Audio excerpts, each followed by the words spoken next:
How you doing there? Welcome back to Babble on Talmud. Today we studying Daf 24 of Masechta Chullin. Friends, Daf 24, great daf. Also not particularly difficult. I'm expecting it to move also because it's Erev Shavuos and it's 4:45, and I don't know when Shavuos starts, probably in like 2 hours, and I have to record and edit a lot. So I also do need to kind of keep things moving. It is not particularly difficult daf. It is an interesting daf. We're going to learn 2 Mishnayos, and we're going to learn 2 Mishnayos. The first one we're going to talk about Eglah, Arufah, and Parah, Adumah. It's going to be kind of like, I feel like we've recently been like comparing different things. Nothing particularly difficult. Kind of like in the vibe of like the last few days. Not particularly difficult, and like just comparing Eglah, Arufah, and Parah, Adumah. Then we're gonna compare Kohanim and Levim, different criterias.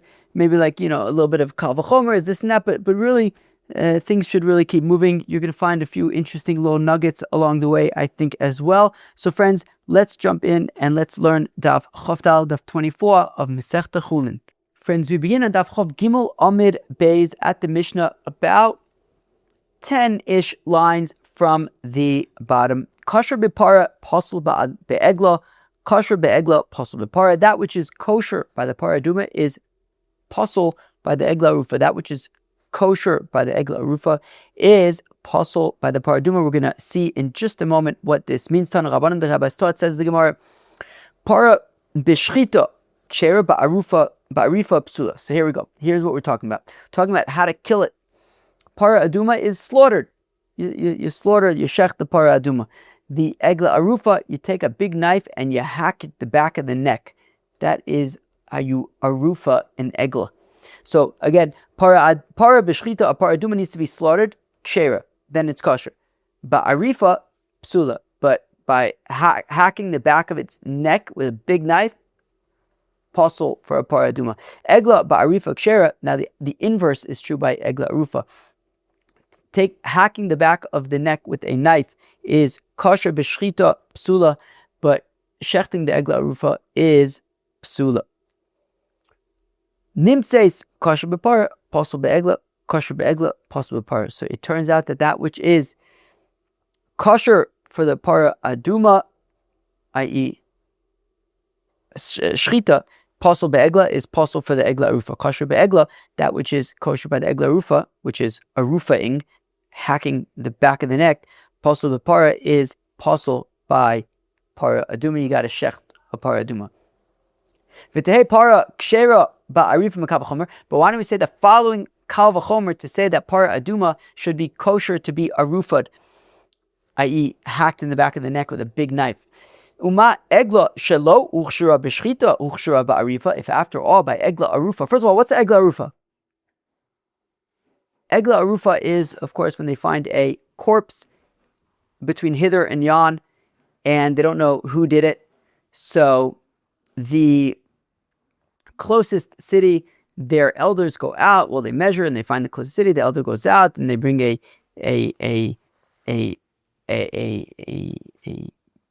calf that has never been worked or anything, and they take it to a barren area that has never been worked before, and they hack the back of the neck to represent that this calf who has never had any children and never bore any fruit and will never bear fruit is going to have its head, his neck hacked off in this land that has never been worked and will never be worked, in order to represent this person who is no longer going to be able to live and to bear fruit. And it is a whole ceremony, and then you bring out Kohanim and they say, like, the elders say, we didn't have any role in this person's death. It's not like he came to us and asked for something and we denied it to him. And then the Kohanim say, Kaper Lamcha Yisrael, etc. Anyways, so it's this whole ceremony. So Taka, I looked at the Ramban on the Chumash, and he quotes the Rambam in the Moreh Nevuchim, which does something very interesting, which is that it's very likely that actually who did it? It's very likely that the murderer may actually be coming from the closest city. and you have this whole ceremony, and the people get talking, and then as people get talking, maybe so the investigation, because most likely the in the city there's a group of yentis, and they like to sit around on Shabbos afternoon in the bungalow colony before the Shmir Saloshin shir and talk about, with Diet Coke and low-fat mandel bread, and they talk about the investigation. And like this, they're gonna find the culprit. So it's a very interesting Rambam there that at the Amor Nevuchim that probably the culprit came from the closest city. So we want to kind of kickstart an investigation by creating interest and momentum there. Very, very interesting. Anyways, so where were we? So the Eglah Arufah. So let's we were doing a Kavachomer, right? So fine. 4 lines from the bottom of Kuf Gimel Chaf Gimel Amud Beis. V'tei Parah Kshera Ba'Arifah V'Kavachomer. So let's say that the Parah Adumah taka, you should be able to hack the back of its neck Mikavachomer from the following logical argument. Uma Eglah Arufah she lo uchshra b'shchita uchshra ba'arifah. If after an Eglah Arufah, which you're not allowed to shecht, but you can hack, so Parah she uchshra b'shchita, Parah that already has a head start, you are allowed to shecht a Parah Adumah, and udin she uchshra ba'arifah, certainly you should be able to hack off its head. Omar Kra, but the problem is that the pasuk says by Parah Adumah v'shachat v'chuka, that by Parah Adumah it says v'shachat. What does the pasuk say? When Satam osa lazar a Kohen v'otzi osa amuchas amachna v'shachat osa lefanav. It says that it will be shechted, and also, of course, what parsha is Parah Adumah in? Parshas Chukas. So it's Chukas HaTorah. So chuka means this is how you do it. Shchita, that's it. No Arufah. B'shchita in ba'arifah lo. Only with shchita, not with arifah. V'cholecha tichsib be'chuka lo dashina and kavachomer. Fekti Gemara, but what? So what? Just because it says chuka, that means that we can't make any kavachomers? Ma pitom. V'agabi Yom Kippur. What about Yom Kippur? What about Yom Kippur? Tichsib be'chuka, that the pasuk says by Yom Kippur v'haisez oslacham. I'm reading you the pasuk l'chuka solam. So by Yom Kippur it says chuka v'sanye, and we learn in a brayse v'asau chatas. It says by the goyrolos, by the 2 seirim, by the 2 goats. One is the sarah naisa b'fnim, the sarah that's going to be offered inside the kodesh. The blood is going to be sprinkled in the kodesh HaKodashim, but the other one is going to be chucked off of a cliff. And how do we designate which one is chucked off a cliff and which one is going to be offered in the Holy of Holies? So v'asau chatas, that the Gora, what does the pasuk say? It says v'ikr v'harenis asara asher Allah olav hageiro la Hashem v'asau chatas, that there's a connection between the goral and it being a chatas. Hagorol osa chatas, that it is the lottery that is what designates this particular goat as the chatas and the other one as the sarah mishtaleach. The ein Hashem osa chatas, but not just name calling. If you go up to one of the goats and say, okay, fine, you're going to be the Sarah Naisa B'fnim, and you go to the other goat and say, you're going to be the Sarah Naisa B'chutz, the Sarah Mishtalech. Irrelevant. That is no legal bearing. That it's the lot, right? That it's the gorel. It's you draw 2 lots. One says Lashem, one says La Azazel, and you draw a lot for, place it on one animal, the other one is placed on the other animal, and that's how you determine. Now the animals have been designated. Now I could have made the following argument: lo kidesh hagorol kidesh Hashem. If in a scenario where lotteries are irrelevant yet name calling works, what scenario is that? Kinim, a nest of birds. Zav, Zava, Yoledes, Mitzora, Korban Olav Yored. So, for example, you have a Zav. A Zav, at the end of being a Zav, he brings a nest of birds. One, right, and each nest of birds has 2 birds in it. So he brings one nest of birds. which has two birds in it, one is going to be a chatas, one is going to be an olah. Now, how do we determine which one is the chatas and which one is the olah? You say, you chatas, you olah. Although, of course, we're going to learn in Masechta Kinim that it's actually preferred to not designate it, because then it goes more complicated, and the Kohen has to get it right. It's best to just really leave it up to the Kohen to decide. Al Koponim, that doesn't change the fact that the halacha is that if one says to one of the birds, you are the chatas, the other one he says, you are the olah, that works. That one is now officially the chatas, the other one is the olah. Making lots doesn't make a difference. It's irrelevant. Lottery doesn't work there. If you made a lot and put one of the lots on one and the other lot on the other one, irrelevant. It has no legal bearing. So if when it comes to kinim, Shelo Kiddush Agoro, the lottery system is irrelevant, Kiddush Hashem, and yet name calling is relevant. Makom Shekadesh Agerul, so by Yom Kippur, where the lottery is relevant, does have legal significance, and it determines which goat is which.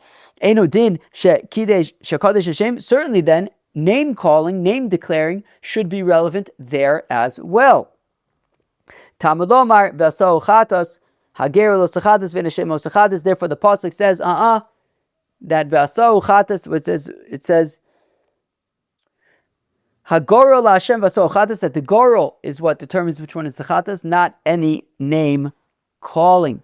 So, no. Maybe let's, okay, so it says the Gemara, time of the kosav achmana v'asau chatas. So the reason why on Yom Kippur, right, so where are we? We're on Yom Kippur. And we're saying that, how do we determine which goat is La Hashem and which one is La Azazel? You draw a lottery. You have to draw a lottery. Because if the pasuk didn't specifically say that it's by lottery only, I would have made a kal v'chomer to say that you can also just declare it by name. Now, halavachi darshinon kal v'chomer.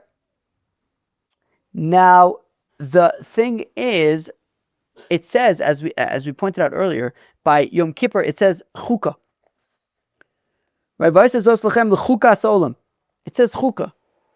And even so, we're entertaining the possibility that we could be learning from a kal v'chomer that name calling could determine which goat is which. We say, no, ultimately saved by the pasuk.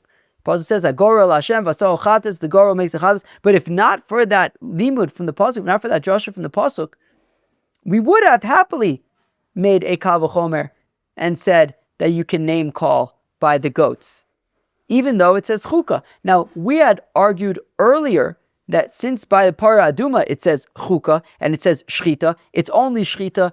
You can't make a kal v'chomer to say that it can even be Arufah. But here by Yom Kippur, we just brought in an example where it says chukah by Yom Kippur, and yet we are considering using a kal v'chomer to say that you can even name call. So the Gemara answers, okay, you're right. Taka, you're right. So there's a different reason why you can't. Okay, you're right. Meaning, yes, by Parah Adumah it says chukah and it says shchita. But you're right, we could still technically make a kal v'chomer to say that you should be able to arufah it as well. But here's why you can't. Mi'et Rachmana Gabi Eglah Ha Arufah. By Eglah Arufah it says the Eglah Arufah. Zos Ba'arifa, the Eglah Arufah is Arufad. Ve'en Acher is Ba'arifa. Nothing else is going to be Arufad, not the Parah Adumah. Parah Adumah is not Arufad. Only the Eglah Arufah is Arufad. V'teheya Eglah Ksher B'shchita. Okay, but maybe the Eglah Arufah you should be able to do shchita there. Okay, we said fine. By Parah Adumah you can't do Arufah. Fine. But maybe by the Eglah Arufah you should be able to do shchita. Why not? Mikal v'chomer. Uma Parah shelo uchshro ba'arifa ksher b'shchita. After all, Parah Adumah, where we just said you're not allowed to do Arufah, but you can do shchita. Eglah sheksher ba'arifa enudin sheuchshro b'shchita. Eglah Arufah, where you can do Arufah. So then let's say you can do shchita too. Amakra ve'arfu, change the next word from ha'eglah to ha'arufah. It says by the Eglah Arufah ve'arfu, and then it doubles down. It says in another pasuk ha'arufah, ba'arifa in b'shchita lo. Eglah Arufah is davka taking a big knife, hacking at the back of the neck. That's how you do it, not with shchita. Okay, so we have just learned that by Parah Adumah it is slaughtered, it is not arufad, and by Eglah Arufah it is arufad, it is not slaughtered, which is that rule, right? So kosher b'parah, pasul be'eglah, kosher be'eglah, pasul b'parah. That essentially what is kosher by Parah Adumah is pasul by Eglah Arufah, and that which is kosher for Eglah Arufah is pasul by Parah Adumah. Friends, and now we get up to a new Mishnah comparing Kohanim and Leviim. Kosher b'Kohanim, pasul b'Leviim, kosher b'Leviim, pasul b'Kohanim. Similar kind of template.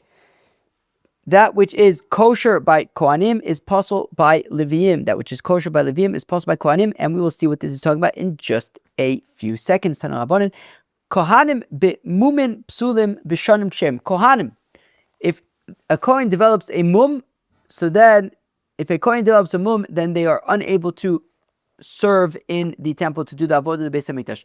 However, there is no official cap for how old, there's no forced retirement when it comes to a Kohen. It's from, as we're going to see, from the time that they have Shtei Cyrus, let's say, from the time, let's say, they're around Bar Mitzvah, we'll get into more of the details later on the daf, and then until they just can't do it anymore. But there's no you reach this age, you can no longer serve, which is not the case by the Leviim. Leviim, b'mum and ksherim, Leviim have the opposite scenario. Mums are not an issue. Levi has a mum, they could still be a Levi. Bashanim psulim, but there is a age range, and that range is 30 to 50. Once you're 50, you're done. Nimtza kosher b'Kohanim pasul b'Leviim. So that which is kosher by Kohanim, i.e., any age, let's say, an 80-year-old Kohen is pasul by a Levi. Kosher b'Leviim, that which is kosher by Leviim, mums, pasul b'Kohanim is pasul by a Kohen. The pasuk says in the context of the Leviim and the age of their service, it says this is to the Levites. So why does it have to say it? After all, anyways, if you look in the Torah, it's talking about their Leviim anyways. So why do you need Zos Leviim? We're already talking about Leviim. That the next pasuk says that once a Levi is 50 years old, he's done. Particularly with the schlepping and stuff right in the midbar, they would put up the Mishkan and take it down and schlep it here and schlep it there. So they are done with that at the age of 50. So we see that when it comes to Levis, there is an age cutoff, right? That at the age of 50, you are done being a full avoda Levi. Yachol mumin poslin ba'hem is a possible. So interestingly, so the Rashi on the Torah says that a Levi, once it's 50, could still do things like open up the gates of the Beis Hamikdash and see. You could still sing in the Beis Hamikdash and maybe even kind of construct things, but you're not going to be schlepping anymore. The Ramban, I think, argues with regard to the singing bit. If I understood the Ramban correctly, I think he said that actually singing is actually connected to schlepping, and since it's not schlepping anymore, they wouldn't actually sing anymore. But the point is, after 50, it's not like they're unable to do anything. There are still things that they could do, but they wouldn't be have as active a role in the transporting and the construction of the Mishkan, taking up and putting down. Now, where are we?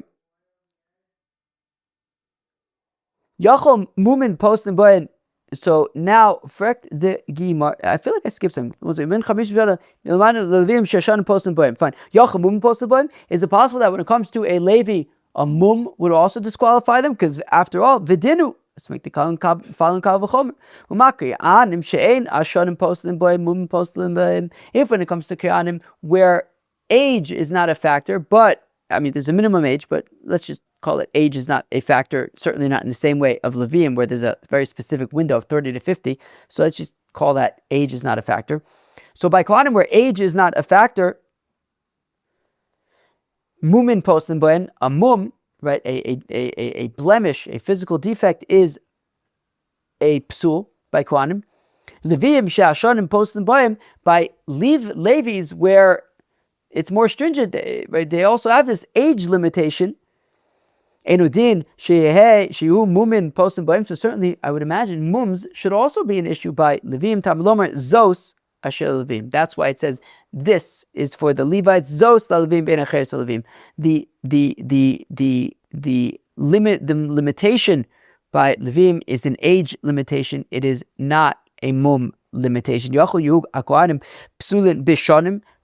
Let us suggest that priests should have a age limitation like Levites. After all,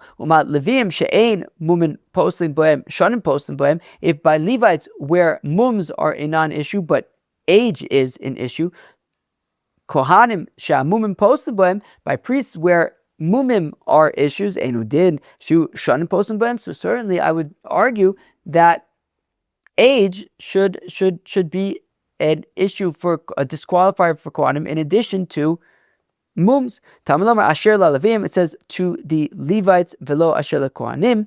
The age limitation is a Levite limitation, not a priest limitation. So, what we have seen so far is that by priests, they can't have a mum. A mum is a psul for a priest, but age, there's no age limitation in the strict sense that there is by Levim, that Levim have an age limitation of 30 to 50, but they don't have any kind of a mum limitation. Now,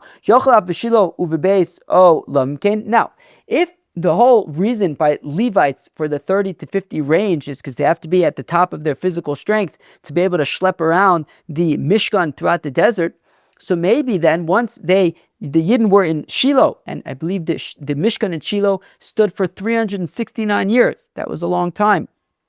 And certainly the temples in Jerusalem. Interesting that the Mishkan in Shiloh stood for almost as long as the Beis HaMikdash did. Wow, I never kind of thought about it in that way. That's pretty insane. How long did the first Beis HaMikdash stand for? 410 years? It was either 410 or 420. One was 410, the other was 420. Let's say 410 years. That's only 40 odd years more than the Mishkan Shiloh. Wow. That's fascinating. That is fascinating. Akoponim. So, once there was kind of a more kavua spot in Shiloh or in Yerushalayim in the Beis HaMikdash, so maybe the 30 to 50 thing is not relevant anymore. So Talmud Omar, la'avod avodas masa, lo amarti ela bizman she'avoda bekosef. That's correct. That the 30 to 50 limitation, the top of your physical strength, is when the Mishkan was being constructed and deconstructed often and schlepped around often. Once things became more permanent, then the 30 to 50 limitation was no longer a limitation. One pasuk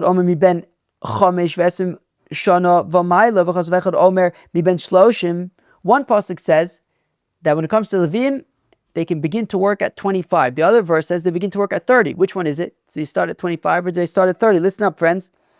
Okay, it can't be 30 because it says 25. It can't be 25 because it says 30. What is it? 25 or 30? They would learn for 5 years. They would come into the Beis HaMikdash to start getting their feet wet and start learning about all everything that needs to be done at the age of 25. And then after 5 years of learning, they were then ready to work at the age of 30 until the age of 50.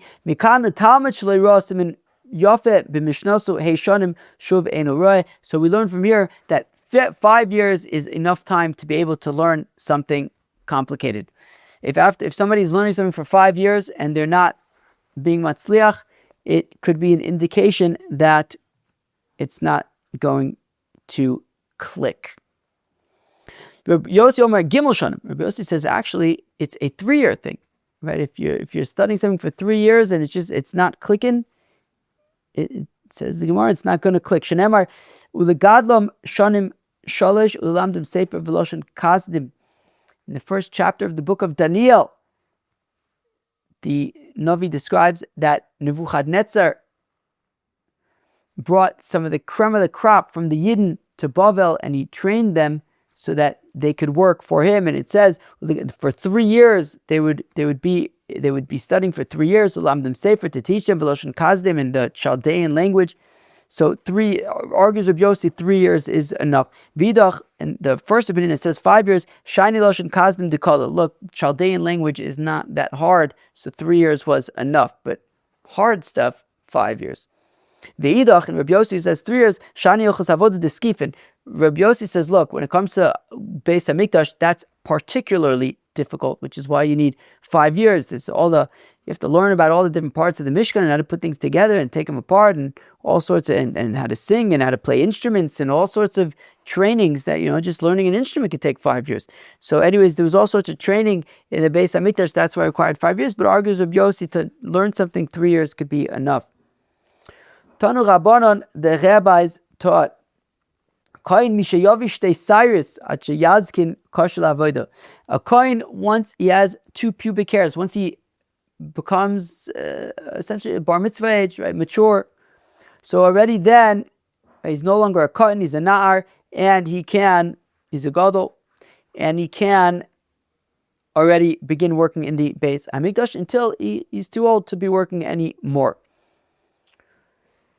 Umumin postlin bo, but if he gets a mum, then he can't work in the Beis HaMikdash. Ben Levi mi ben shloshim va ben chamishim kashel avoda, and a Levite has from the age of 30 until the age of 50 shonim postlin bo, and age will be a limitation. Once he's 50, he can no longer do the avoda. Bamidvar murim, but wait, when is this by a Levi? Ba'oil moyed sheba midbar v'b'shilo v'beis elamim ein nifsalin. This limitation of 50 years for a Levi is in the midbar, we say in the wilderness. But by Shiloh already, by the Beis HaMikdash, then they could work until any age. Once their voice is no longer amazing, so then that is when they retire. Of course, the Leviim were the crooners of the temple, and they would croon sweet tunes, and therefore, if there was a particular Levi whose voice was no longer sweet, so that was that was an indication that it's time to retire. Amar Yossi, my question is, Yossi, where do we have a verse for this? The pasuk says in Divrei Hayom that when the Aron was brought into the Beis HaMikdash, it says Vayike Echad Lam Mechatzrim Val Mishorim Lashmir Kol Echad, that the trumpets and the voices were all singing tzazamen in harmony, and therefore they were beautiful voices. And once one's voice is no longer beautiful and no longer able to sing in sweet harmony with everybody else, that is a time to retire from being a Levi. Achi Yazkin, we had said that a Kohen from Shtei Cyrus until he becomes too old, throughout that entire window he can work in the Beis HaMikdash. Ad Kama, what is considered too old? Amar Rab Eglah, Amar Rab Chanina, Achi Yirases. Says Rab Eglah, the name of Rab Chanina, once he starts shaking, once he kind of loses control over the steadiness and loses control over his body, and he's shaking, and his hands are moving, his body's shaking, so then he can no longer serve. That's an indication that it's time to retire from the avodah in the Beis HaMikdash. Tanasam, we learn in a Mishnah in Masechta Mikvaos Balkeri, a man, a male who has seen semen, Shetoval, who went to the mikvah. However, Velo itil mayim, between having released semen and going to the mikvah, he did not go to the bathroom to pee. L'kshayatil tame. So subsequently, when he does pee, he will become tameh, because if there was still any semen that didn't exit and is exiting through his urine, well, that would be an emission, and he would be tameh once again. Rabbi Yossi Omer, Bechola v'zaken. Says Rabbi Yossi, that really only applies to somebody who's sick or somebody who is old. Bechola v'zaken. What? Oh, okay, fine. Rabbi Yossi Omer, Bechola v'zaken tameh. So when we say that they're tameh if they go to the bathroom later, so then that's only by an old person or a sick person. But by a young person or somebody who's healthy, tahor, so then they would be tahor, because the assumption is, okay, if they're sick or if they're old, so then maybe not everything came out when these semen came out, and therefore maybe it would come out subsequently in their urine. However, if they are young and healthy, so then everything came out, and therefore, even if they didn't pee before going to the mikvah, they will still be tahor. Yeled ad kama. Now, when we're talking about a yeled here, right? When we said by yeled uvabari, until what point? Until what point is one considered a yeled? Right? At what point would be considered a zaken, where you would be tameh if you didn't pee before going to the mikvah? Amr illa Amr b'chanina kosha omed al raglo achas v'cholitz min olo v'no min olo. If, friends, if you could stand on one foot and then remove the shoe, I imagine, from your other foot and put it back on, then you are a yeled, regardless of how old or young you are in years. If you can have such balance and nimbleness, you are a yeled. Cheve, feel free to take videos of yourselves demonstrating this and proving to all of us that you are a yeled. I don't know. I don't know that I would pass the yeled test. Sounds hard. Amru alav Chanina, they said about Chanina, ben shmonim shana, he was 80 years old. Vaya omer al raglo achas, and he would nonetheless stand on one leg, v'cholitz minolo, and take off his shoe, v'noa minolo, and put his shoe back on, all while being balanced on one foot. Unbelievable. Amr Chanina says, Chanina chamin v'shemen shesachasni imi bialdusi, warm water and oils that my mother anointed with me when I was a little yingle. Hein amduli be'ziknusi, they stood for me, they helped me and preserved me in my old age. Nismale zkano roy le'oso shlech tzibur. Once a boy, his beard has filled out, now he's able to be a representative of the congregation. Rashi says that can include things like to blow shofar, or to, I think it means to excommunicate people, I assume, and to be the parnas, one of the leaders of the congregation. But that's only once a person has a full beard. V'leir lifnei teva, and to be the chazan in shul, v'lisa eskapov, and to do the birkas kohanim. If he's a kohen, to duchen. Only do these things once you have a full beard. So there's actually an interesting Tosfos, because Tosfos quotes a Mishnah in Masechta Megillah that says that be'etzem a koton is not allowed to be the shliach tzibur. Right? He can't be the chazan. A koton cannot do nesiat kapayim, cannot duchen if he's a kohen. Excuse me, I'm just going to take a shluck of water. However, that implies that once already he has reached shtei cyrus, once already he's a bar mitzvah, he can be the chazan. He can duchen already once he is a bar mitzvah. So Tosfos says, what does Tosfos say? It says,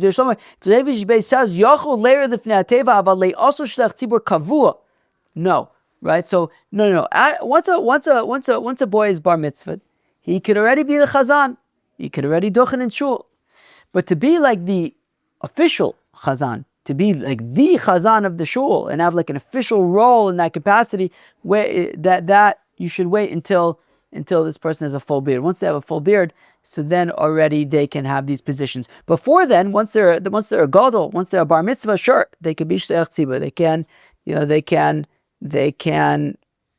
duchen, but it shouldn't be like a kavua kind of thing. There's also another interesting thing in this Tosfos, that what about the fact that you have kids who also duchen, right? If you have a child as a kohen, so he might duchen with his father. Yet the Mishnah in was it the Mishnah in the Mishnah in Megillah said that children don't duchen who are kohanim.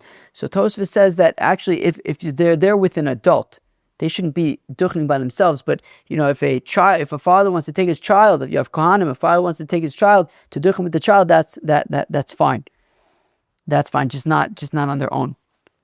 Very, very interesting. Okay, where were we?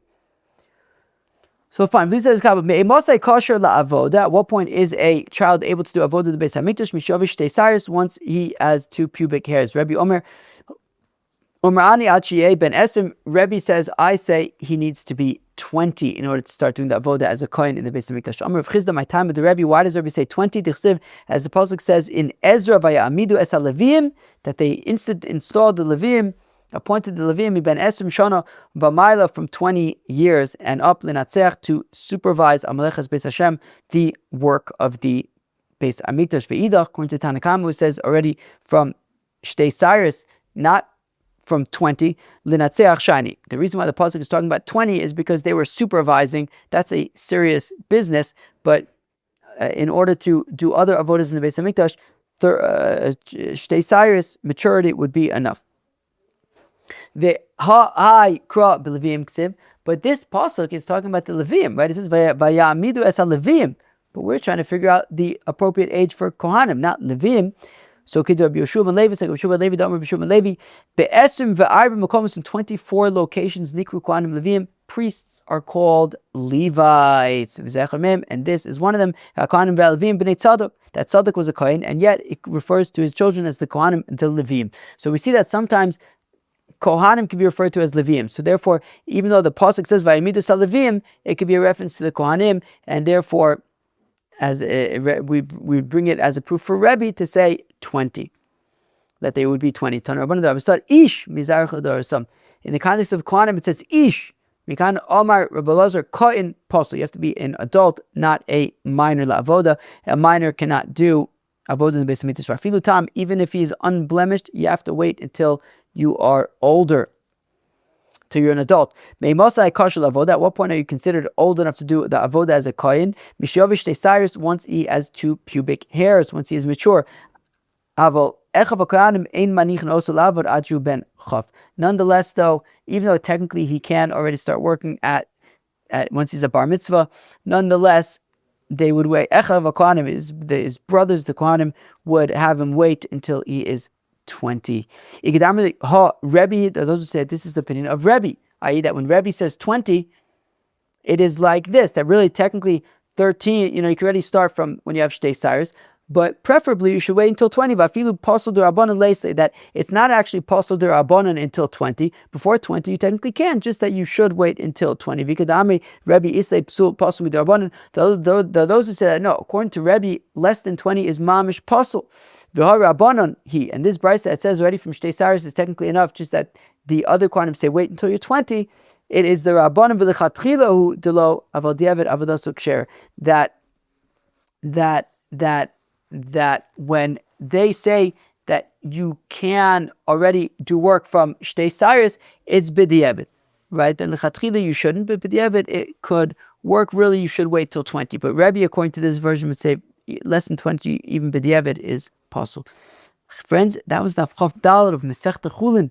On Daf Chof Zayin of Masechta Chullin, we learned 2 Mishnayos. The first Mishnah was talking about Parah, Adumah, and Eglah, Arufah, comparing the different shechita methods. Parah, Adumah is with mamash shechita, and Eglah, Arufah is with taking a big knife and hacking the back of its neck. We then got to another Mishnah where we compared Kohanim and Levim.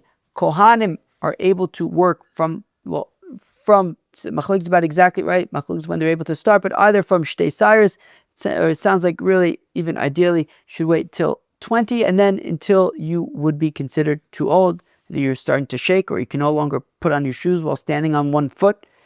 But there is no official age, however, when you must retire. As long as you can still handle it, you can do the work as a Kohen. However, if a Kohen develops a blemish, a mum, he can no longer do the avodah in the Beis Hamikdash. Levim, on the other end, mums are fine, but there is a window, an age window, and that is from the age of 30 until the age of 50.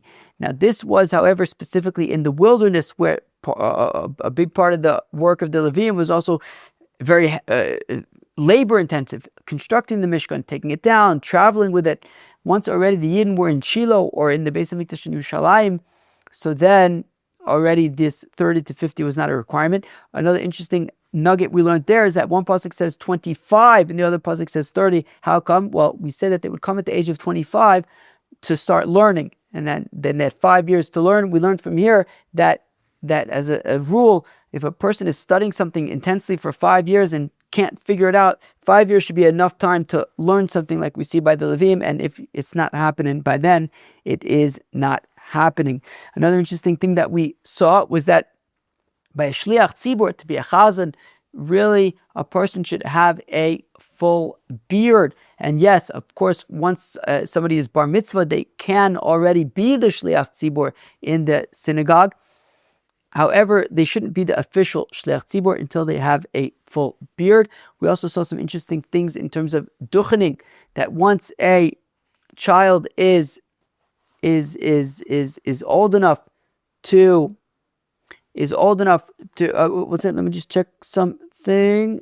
Yeah, okay. Oh wow, okay, fine. Oh, interesting. So we said, okay, well, you should really have a full beard, also just duchen, which is actually pretty interesting. But anyways, we had said that once a child is a bar mitzvah already, I think Lamaisa, that's what we do. Once a child is a bar mitzvah, you could already duchen. Maybe you shouldn't be like maybe the Kohen. I don't know, maybe in some kind of official capacity till he has a full beard. I don't know, but he definitely can duchen once he's bar mitzvah. But before then, he should not. However, with an adult, he can. Friends, that was Daf Chof Daled of Masechta Chullin. I hope you enjoyed. Have a great day. Cheers.